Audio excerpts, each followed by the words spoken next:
आंगण उत्सव बने आओ श्रीनाथजी, आंगण उत्सव बनी आओ श्रीनाथजी।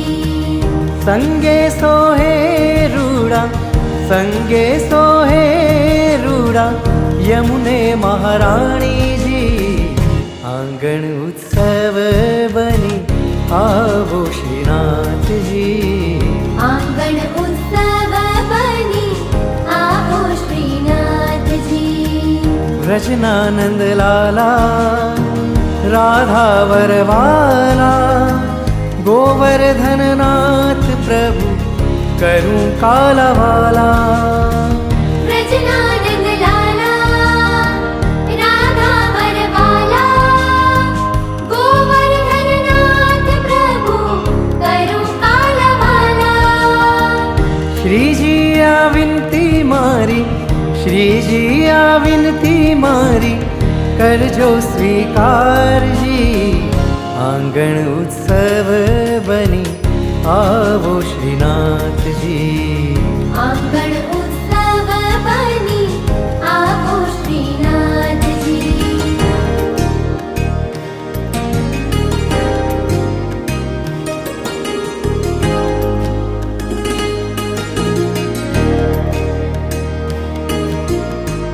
घटमा गिरधारी ने मनमा मुरारी, घटमा गिरधारी ने मनमा मुरारी, हे हृदय वसे छे प्राण प्यारो वल्लभ प्रभु।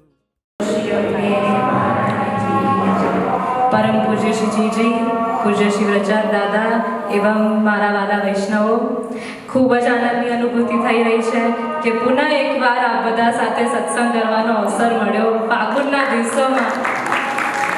અને આજે તો આપણે શ્રી વલ્લભના ગુણગાન ગાવા આવ્યા છે। તો શ્રી વલ્લભના ગુણગાન કોણ ગાઈ શકે જેના ઉપર શ્રી ઠાકુરજીની કૃપા હોય છે। શ્રી વલ્લભના ત્રણ સ્વરૂપ છે। પહેલું એ સાક્ષાત ઠાકુરજી સ્વરૂપ છે, બીજું એ સાક્ષાત સ્વામીજી સ્વરૂપ છે, અને ત્રીજું એ આપણા બધાના ગુરુ સ્વરૂપ છે। શ્રી મહાપ્રભુજી તો સાક્ષાત ઠાકુરજીનું જ સ્વરૂપ છે। કૃષ્ણદાસ મેઘનની વાર્તા આવે જ છે કે કૃષ્ણદાસ મેઘન જ્યારે મહાપ્રભુજીના શરણે આવ્યા ત્યારે એમના પૂર્વ ગુરુને ખૂબ ખોટું લાગ્યું કે મારા હોતા બી તમે બીજા ગુરુ બનાવી દીધા। ત્યારે કૃષ્ણદાસ મેઘને કહ્યું કે આપ જ ગુરુ છો મારા, આપની કૃપાથી જ મને પ્રભુ પ્રાપ્ત થયા છે।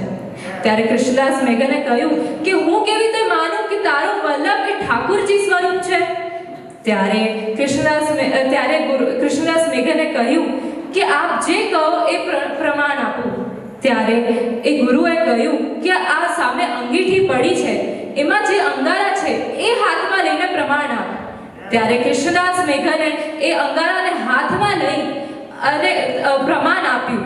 ત્યારે ગુરુએ કહ્યું કે અગર તારો વલ્લભ એ સાક્ષાત પ્રભુ સ્વરૂપ હશે તો આ અંગારા એ શીતલ ફૂલ બની જશે। અને ગુરુના જોતા જોતા એ અંગારા શીતલ ફૂલ બની ગયો। એટલે પ્રભુ અને મહાપ્રભુજીમાં કોઈ ભેદ જ નથી। બીજું સ્વરૂપ એ સ્વામીજી સ્વરૂપ છે। સ્વામીજી કૃપા કરે તો જ નિત્ય લીલામાં આપણો પ્રવેશ થાય છે। સ્વામીજીની કૃપા વગર આપણું રાસમાં પ્રવેશ થતું જ નથી। અને ત્રીજું સ્વરૂપ એ આપણું ગુરુનું સ્વરૂપ છે। સુરદાસજી તો કહે જ છે દ્રઢેન ચરણેન કેરો ભરોસો। સાચો ગુરુ કોણ છે જે અજ્ઞાનને જ્ઞાન સુધી લઈ જાય। એક દિવસ એક સંત રસ્તા ઉપર ચાલતો હતો અને એના પાછળ એક કિસાન ચાલતો હતો અને આગળ એક લકડી પડી હતી। એ લકડીએ સંતને કહ્યું કે મને આપ આપના જોડે લઈ જાઓ। ત્યારે સંતે કહ્યું કે ના પાછળ કિસાન આવે છે તું એના જોડે જતી રહેજે।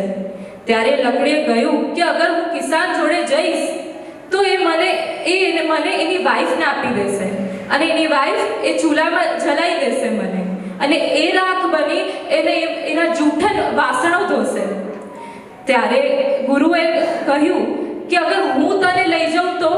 ત્યારે લકડીએ ખૂબ સુંદર ઉત્તર આપ્યો કે આપ મને પડીને પુનઃ બોતલ પર આવ્યો હતો એ પાછો ઠાકોરજીની લીલામાં એનો પ્રવેશ થયો, એનું આનંદ આ માળા પહેરામણી રૂપે આપણે મનાવીએ છીએ. તો શ્રીમય જે આપણો સત્સંગનો વિષય છે, શ્રીનાથજી, મહાપ્રભુજી અને યમુનાજી. શ્રીનાથજીની ગઈકાલે આપણે થોડી ચર્ચા કરી.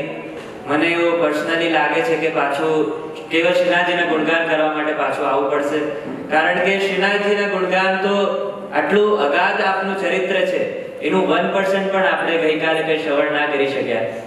પણ શ્રીનાથજીની કૃપા, મહાપ્રભુજીની કૃપા, શ્રી યમુનાજીની કૃપા, આ ત્રણેય સ્વરૂપની કૃપા જ્યારે જીવ પર થાય છે ત્યારે જ આ જીવ પુષ્ટિ માર્ગમાં આગળ વધે છે ને વૈષ્ણવ રીતે એની ગતિ થાય છે. તો આજે આપણે મહાપ્રભુજી વિશે થોડી ચર્ચા કરીશું. જેમ પૂર્વમાં ભક્તિરાજાએ આપણને કીધું, મહાપ્રભુજીના 3 સ્વરૂપે છે. આપણે 3 સ્વરૂપે મહાપ્રભુજીને જાણી શકીએ છીએ. પહેલું તો આપ સાક્ષાત ઠાકોરજી સ્વરૂપ છે, બીજું સ્વામિની સ્વરૂપ છે, અને ત્રીજું આપણા બધાના ગુરુ સ્વરૂપે શ્રી મહાપ્રભુજી બિરાજે છે. એ આચાર્ય રૂપે બિરાજે છે, શુદ્ધાદ્વૈત બ્રહ્મવાદના સ્થાપક રૂપે આપ બિરાજે છે.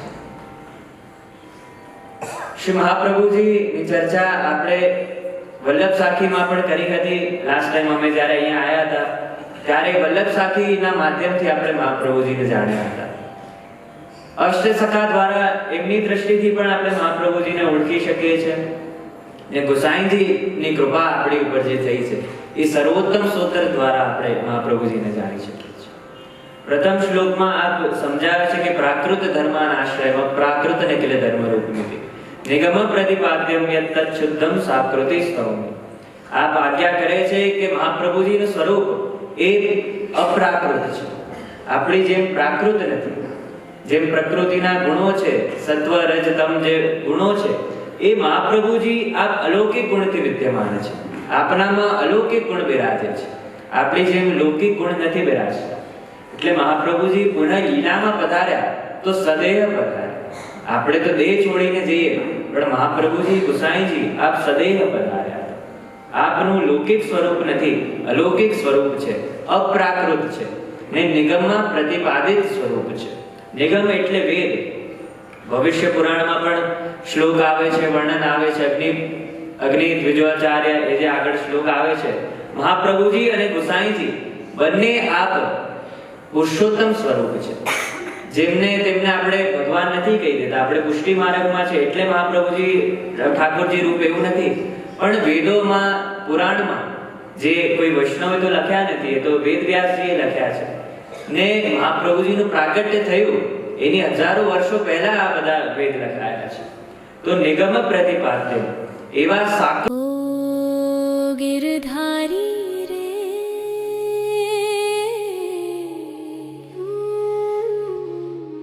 ઓ ગિરધારી રે